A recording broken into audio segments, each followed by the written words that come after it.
नमस्कार। चलिए आज वेनेजुएला की पूरी ज्योग्राफिकल तस्वीर को परत दर परत समझते हैं। इसकी लोकेशन से लेकर इसके पहाड़ों, नदियों और सबसे जरूरी इसके बेशकीमती खजानों तक। लेकिन आगे बढ़ने से पहले एक सवाल पर सोचते हैं। किसी देश का भूगोल मतलब उसकी जमीन, उसके लिए सबसे बड़ा तोहफा और सबसे बड़ा अभिशाप दोनों एक साथ कैसे हो सकता है? इस सवाल को बस दिमाग में रखिएगा, क्योंकि इस पूरी पड़ताल के आखिर तक इसका जवाब हमें मिल जाएगा। तो ठीक है, शुरुआत करते हैं सबसे बेसिक चीज से। किसी भी जगह को समझने के लिए सबसे पहले यह जानना जरूरी है कि आखिर दुनिया के नक्शे पर वो जगह है कहां। तो देखिए, वेनेजुएला है साउथ अमेरिका के एकदम नॉर्थ में, उसके उत्तरी तट पर। और इसकी सबसे खास बात क्या है? कैरिबियन सागर से लगी इसकी लंबी कोस्टलाइन, जो इसे दुनिया से जुड़ने के लिए एक बहुत अहम समुद्री रास्ता देती है। अब जरा इसके पड़ोसियों को देखते हैं। पश्चिम में है कोलंबिया, साउथ में विशाल ब्राजील और पूर्व में गुयाना। और हाँ, गुयाना का जिक्र आते ही एक बहुत पुरानी और कह सकते हैं एक गंभीर बॉर्डर प्रॉब्लम सामने आती है, जिसे एसेकिबो विवाद कहते हैं। ये एक ऐसी चीज है जो आज भी दोनों देशों में टेंशन की वजह है।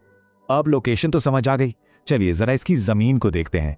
और सच कहें तो वेनेजुएला वाकई में एक्सट्रीम्स की जमीन है। यहाँ का नजारा बहुत ही ड्रामेटिक और अलग अलग तरह का है। मतलब आप सोचिए, एक ही देश में दो बिल्कुल अलग दुनियाएं। एक तरफ पश्चिम में आसमान को छूते एंडीज पहाड़ हैं, जहां देश की सबसे ऊंची चोटी पीको बोलीवर है।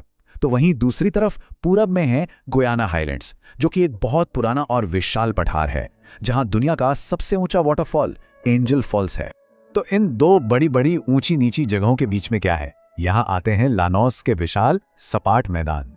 ये मैदान एक तरह से पश्चिम के पहाड़ों और पूरब के पठारों को जोड़ने वाले पुल का काम करते हैं, जो देश के बीचों बीच फैले हैं। तो इस पूरे लैंडस्केप को, इस पूरे नक्शे को आपस में जोड़ता क्या है? जवाब है ओरिनोको नदी। ये सिर्फ नदी नहीं, ये इस देश की लाइफलाइन है, जो अपने साथ इस देश की असली दौलत बहाकर ले जाती है। इसका सिस्टम बहुत सीधा साधा है, लेकिन बहुत पावरफुल। मेन नदी है ओरिनोको, उसकी सबसे बड़ी हेल्पर नदी है कैरोनी, और ये जाकर गिरती है अटलांटिक महासागर में। ये नदी इस पूरे इलाके की इकोनॉमी और इकोसिस्टम के लिए बहुत ही ज्यादा जरूरी है।